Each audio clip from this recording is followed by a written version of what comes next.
Fatal Claw is a Souls-like where you play a cat who isn't allowed to sit down. That's not a bit. It opens by flashing the number 34 at you and refusing to explain. The 34 can wait. The sitting down is the whole review. Two-dimensional Metroidvania, hand-drawn, set underground. The world can't decide what century it's in. Ancient ruins one room, industrial machinery the next. You play Ka.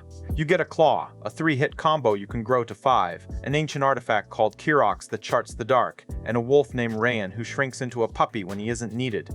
Grim Underworld, Doom Civilization, Pocket Dog. None of that is the reason to buy it. This is. Kill something here, and you can take what it does. Its move becomes your move. 10 of those to start with, and they fuse into things nobody handed you. So, what does that do to a fight? It turns every new enemy into a shopping trip. You stop asking how to survive the thing in front of you. You start asking what it's carrying. And it doesn't stop at collecting. Those 10 moves are raw material. You feed them into each other and get something. The game never wrote down for you, paid for with stones you dug out of the world. There's a skill tree underneath all of it. So a run of rooms goes like this: kill a thing, take its trick, find a stone, turn the trick into something worse for everybody else. The best version is the Silver Claw. Mark an enemy. When he swings, you don't dodge, you appear behind him. Mark 3 of them, and a lightning chain runs through all 3 at once. Sit with that. In this game, the escape button is an attack. Right, my verdict, so nobody's sitting here waiting for it. I'd buy this. I'd buy it second. Not instead of Hollow Knight, and not before it second. Deliberately, and $20 is coming back before we're done. The reason I'd buy it at all is the exact thing the angry reviews are angry about. Let me say why. Nobody's putting this part out loud. What does a Metroidvania actually sell you? Exploration? Partly, where you've explored 100 maps by now. What it really sells is a rhythm. Push forward, get hurt, back off, heal, push again, back off and heal. That's the heartbeat of the whole genre. Fatal Claw doesn't give you a bench. Not a stingy one, there isn't one. Your health is a row of orbs, 1 point each, and you refill them by hitting things. Save points don't touch them. Mana charges the same way. Your abilities come off the bodies of what you killed. The dash has no invincibility on it, and there's a blink that's clearly meant to be your panic button. Except without invincibility, it does nothing at all. Somebody built a defensive tool for a game with no defense in it. Every resource you own comes from moving forward. There's no button that means, give me a minute. There is T. T refills your orbs, and you carry it. But you had to have gone and found the T, which is the same rule wearing a hat. Here's how that plays out on your first evening.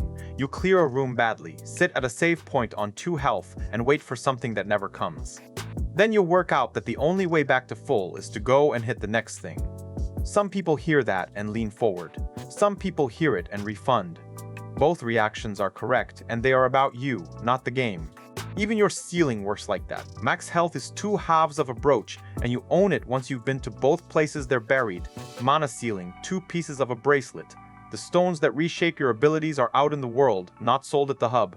Aurora patches you up and sends you back out. The village doesn't make you stronger. The map does.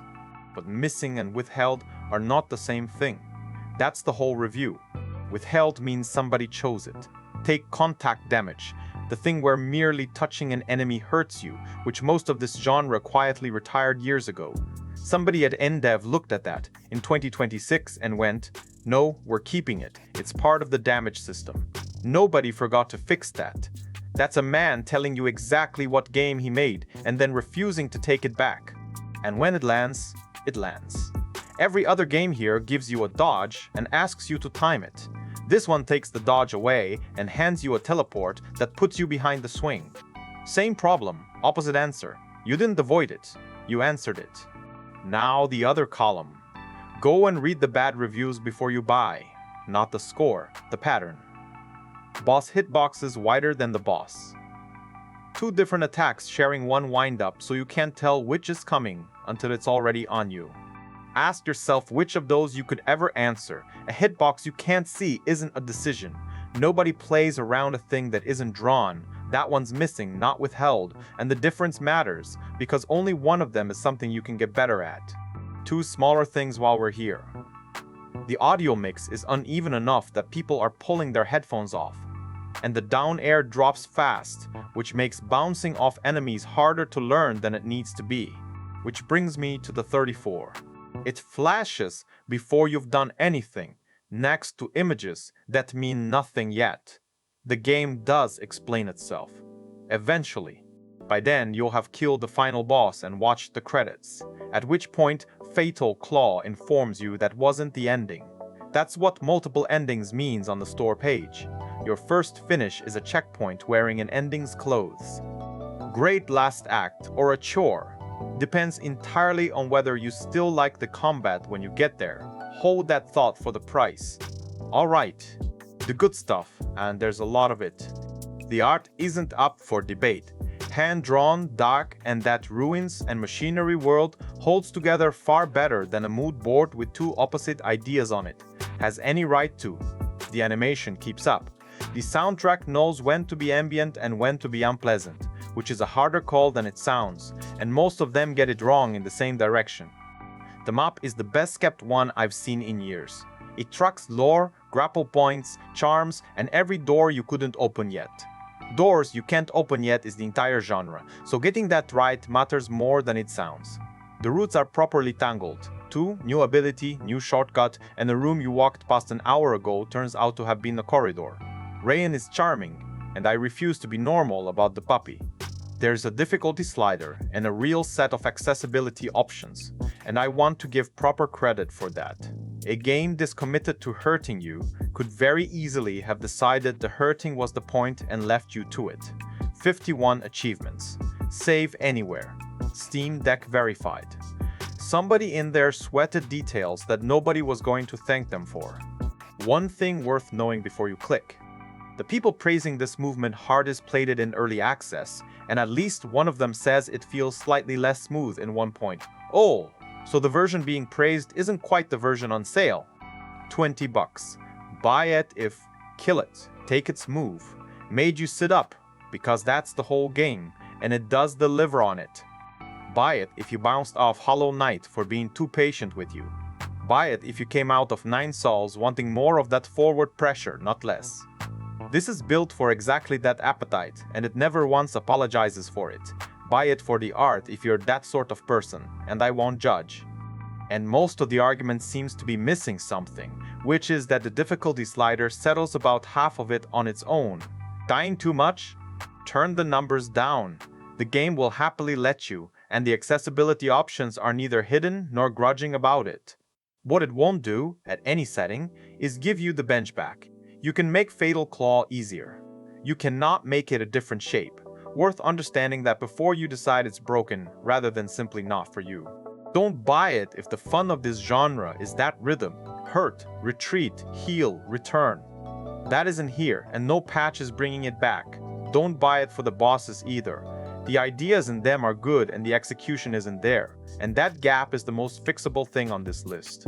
And don't make it your first one. $20 is about double what Hollow Knight costs. Somebody in the reviews did that arithmetic and walked away, and he isn't wrong about the sum. He's just answering a different question. His question is, what's the best one? And NDEV Games didn't enter that race. Nobody here is trying to dethrone anybody.